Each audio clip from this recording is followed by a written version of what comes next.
எல்லாமே நீர்தானையா,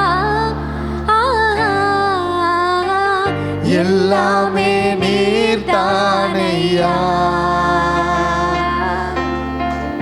எல்லாமே நீர்தானையா, எல்லாமே நீர்தானையா, எனக்கு எல்லாமே நீர்தானையா, எனக்கு எனக்கு எல்லாமே நீர்தானையா. அழகா பாடுங்க, சந்தோஷமா பாடுங்க, சத்தமா பாடுங்க, அழகா பாடுங்க. பெலனுள்ளவன் பெலனற்றவன், பெலனுள்ளவன் பெலனற்றவன், யாராயிருந்தாலும் உதவிகள் செய்வது நீர்தானையா, யாராயிருந்தாலும் உதவிகள் செய்வது நீர்தானையா, எல்லாமே நீர்தானையா, எல்லாமே நீர்தானையா. எனக்கு உங்க மேல கை வைத்து சொல்லுங்க. எனக்கு எல்லாமே நீர்தானையா, எனக்கு எல்லாமே நீர்தானையா. ஒவ்வொரு பாடலுக்கு பின்னாடியும் என்னுடைய ஒரு நெருக்கமான ஒரு சூழ்நிலை இருக்கும். ஒவ்வொரு பாடலும் அப்படிதான் பிறந்துச்சு. என்னுடைய வாழ்க்கையும் அந்த சூழ்நிலையும் என்னுடைய பாடலாய் மாறுச்சு.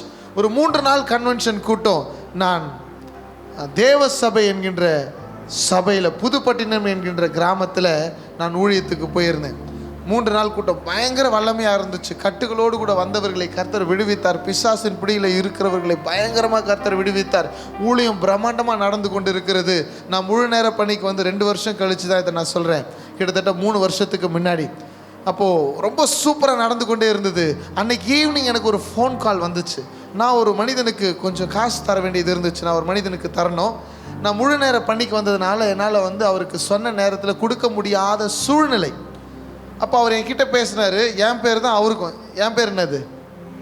ஆமாம், ஒரு கிறிஸ்தவனாக இருந்துக்கிட்டு டேவிடின் பேரை வச்சுக்கிட்டு நீ வந்து இப்படி மாற்றி மாற்றி சொல்கிறியே, நீ பேசுகிறதும் நீ நடத்தையும் சரியில்லை அப்படின்னு என்கிட்ட சொல்கிற. எனக்கு ரொம்ப வருத்தமாயிடுச்சு. என்னால் அந்த துக்கத்தை தாங்கவே முடியல.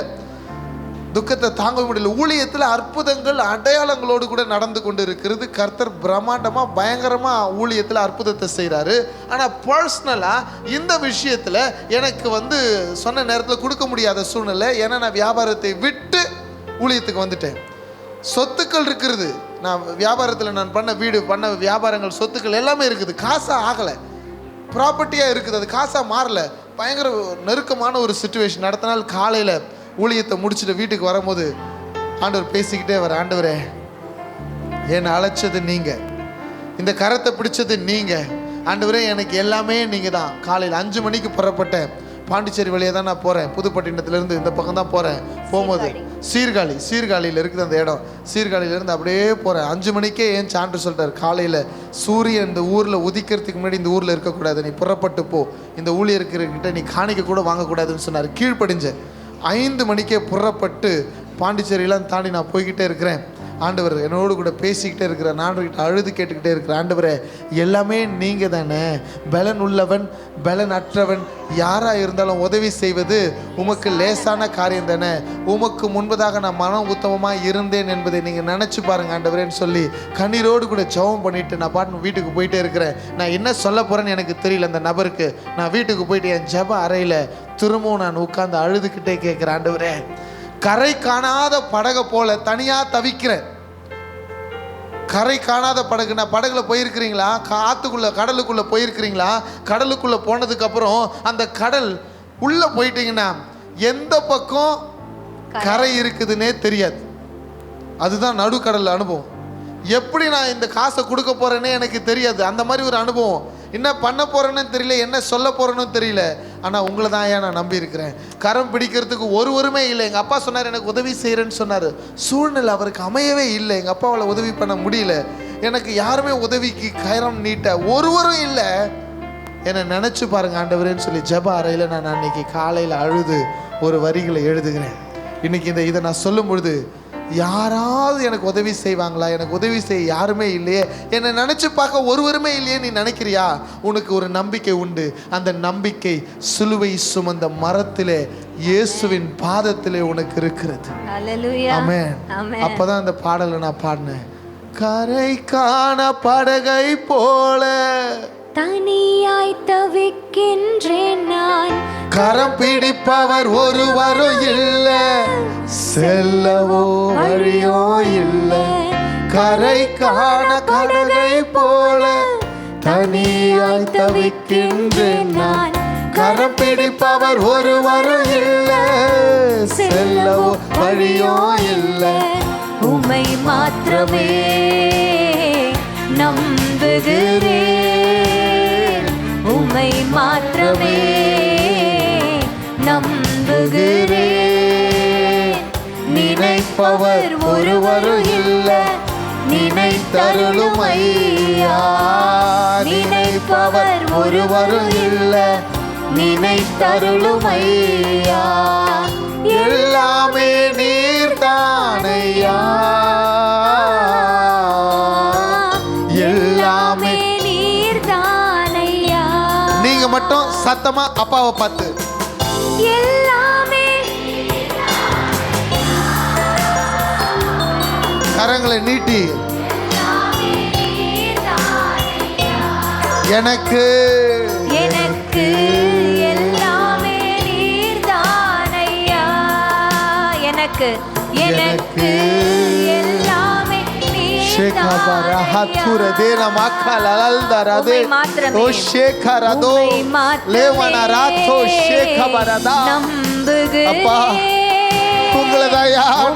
மாத்திரமே நம்புகிறேன்.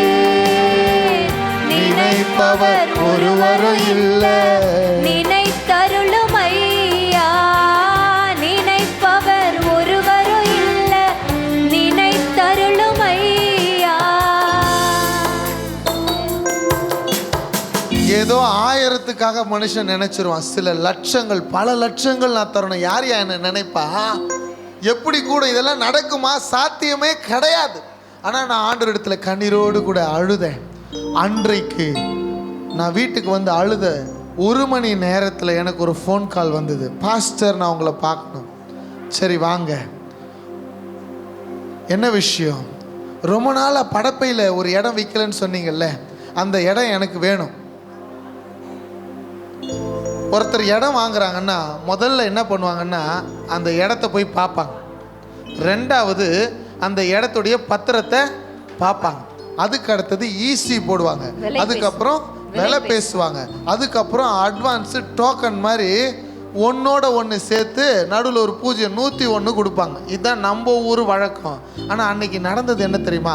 நான் அந்த மனிதனுக்கு எத்தனை லட்சம் தரணுமோ அந்த லட்சம் பணத்தோடு கூட அந்த குடும்பம் என் வீட்டுக்கு வாசலில் வந்து நிற்குது.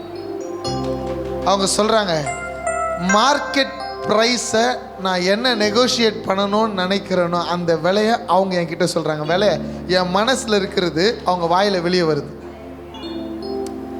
என்னால் என்ன சொல்கிறதுனே தெரியல. ஒரு பை, மஞ்சள் பையில் அப்படியே அந்த பணத்தை, பல லட்சத்தை என் கையில் கொடுக்குறாங்க. அவங்கள அப்படியே நிறுத்திட்டு எனக்கு ஃபோன் பண்ணி ஒரு நாள் முன்னாடி என்னை திட்டினான் தெரியுமா? அவனுக்கு ஃபோன் பண்ணேன். உன் அக்கௌண்ட்டில் இன்னும் 1 மணி நேரத்தில் வரோன்னு சொன்னேன். அவன் அக்கௌண்ட்டில் அந்த பணத்தை திருப்பி செலுத்தினேன். அப்போது செலுத்திட்டு இவர்களுக்கு அந்த இடத்த கரையம் பண்ணி சீக்கிரத்தில் கொடுத்துட்டோம். அதுக்கப்புறம் திரும்பி வழியை அடுத்த வார்த்தை எழுதுகிறேன். கரை காணா படக போல தனியாக தவிக்கிறேன், கரம் பிடிக்க ஒருவரும் இல்லை, என்னை நினைச்சு பாருன்னு சொன்ன தெய்வம் மனுஷன் நினைக்காத நேரத்தில் தெய்வம் என்னை நினைத்திருக்கிறார் என்று சொன்னால் அவர் சொன்னார், காற்றும் மழையும் இல்லை என்றாலும் வாய்க்கால்கள் நிரம்பும் என்றீரே, என் நிலைகள் நிச்சயம் மாறும், ஒரே வார்த்தை சொன்னால் போதும். காற்று மழையும் இல்லை என்றாலும் வாய்க்கால்கள் நிரம்பும் என்றீரே, என் நிலைகள் நிச்சயம் மாறும், ஒரே வார்த்தை சொன்னால் போதும். உம்மை மாத்திரமே கரங்களை பிடித்து சார்ந்து உள்ளே அப்பா உங்களை சார்ந்து இருக்கிற அப்பா உம்மை மாத்திரமே சார்ந்து உள்ளே துணை நின்று என் கரம் பிடிக்க நினைத்தருளும் ஐயா துணை நின்று என் கரம் பிடிக்க நினைத்தருளும் ஐயா உம்மை மாத்திரமே உம்மை மாத்திரமே சார்ந்து உள்ளே உம்மை மாத்திரமே சார்ந்து உள்ளே துணை நின்று என் கரம் பிடிக்க நினைத்தருளும் ஐயா கரங்களை உயர்த்திக்கங்க எல்லாரும் துணை அப்பா என் கரத்தை நீங்க பிடிங்கப்பா கரங்களை நல்லா உயர்த்தி அப்பா நல்லா பிடிச்சுக்குங்க அப்பா துணை நின்று என் கரம் பிடிக்க நினைத்தருளும் சத்தமா சொல்லுங்க அப்பாவை பார்த்து துணை நின்று என் கரம் பிடிக்க நினைத்தருளும் ஐயா எல்லாமே நீர்தானையா எல்லாமே நீர்தானையா அழகா பாடுறீங்களே பியூட்டிஃபுல் எனக்கு எல்லாமே நீர்தானையா எனக்கு எல்லாமே நீர்தானையா எப்போ எல்லாமே ஆண்டவர் தான் உங்க வாழ்க்கையை முற்றிலும் அவரிடத்துல நான் கொடுத்தனோ அப்போவே அற்புதங்கள் நடக்க ஆரம்பிக்கும்.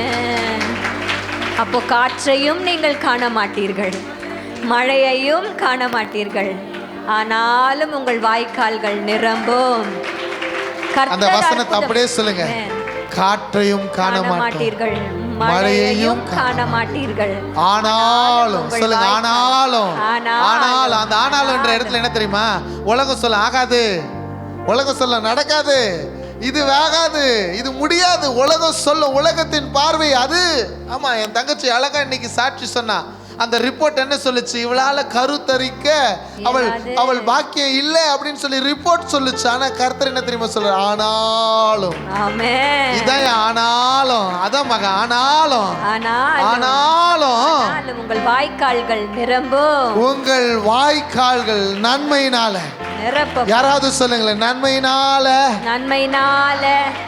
நிரப்பப்படும் ஆமென். உங்க வாழ்க்கையில ஒரு அற்புதம் நடப்பதற்கு சூழ்நிலைகள் சாதகமா இருக்கணும்னு அவசியம் இல்லை அப்படி அவசியமா இருந்துச்சுன்னா அதுக்கு பேரு அதிசயமே இல்லை. ஆமா அது சும்மா வழக்கமா நடக்கிறது. ஆமென். Miracle is always a miracle. ஆமென். அதுக்கு அடையாளம் தான் தங்கச்சி, அதுக்கு அடையாளம் தான் குழந்தை. கரெக்டா? அற்புதம்னா இதுதான் ஏன் அற்புதம். உங்க வாழ்க்கையில எங்க வாழ்க்கையில ஒவ்வொன்று அற்புதங்களையும் நாங்க சொல்லி கொண்டே போகலாம். பார்க்கறதுக்கு பிரம்மாண்டமா சூப்பரா அப்படி இருக்கிறாங்க இப்படி இருக்காங்க, ஆனால் நிஜத்துல பல அற்புதங்களை கர்த்தர் எங்க வாழ்க்கையில நிறைவாய் நிறைய செய்திருக்கிறார். எப்போ உன் ஜெப அறையில உன் கண்ணீர் சொட்டுதோ அப்போ பரலோகத்துல எப்போ என் முழங்கால்கள் என் அறை கதவுக்குள்ளே முடங்குகிறதோ அப்போ என்னுடைய ஆசீர்வாதத்தின் வாய்க்கால்கள் ஊற்ற ஆரம்பித்து விட்டது. ஆமென். ஹல்லேலூயா. ஆமென் சொல்லுங்களேன். ஆமென். இப்போ பாடலாமா?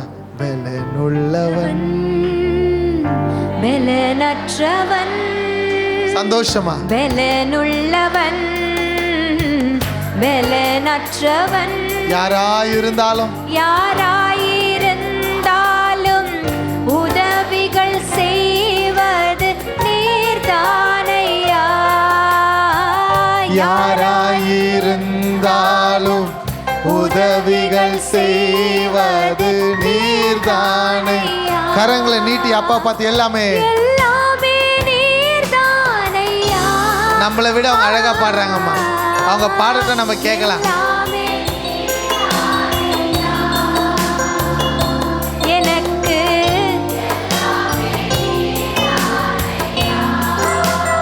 பின்னாடி இருக்கிறவங்க எல்லாம்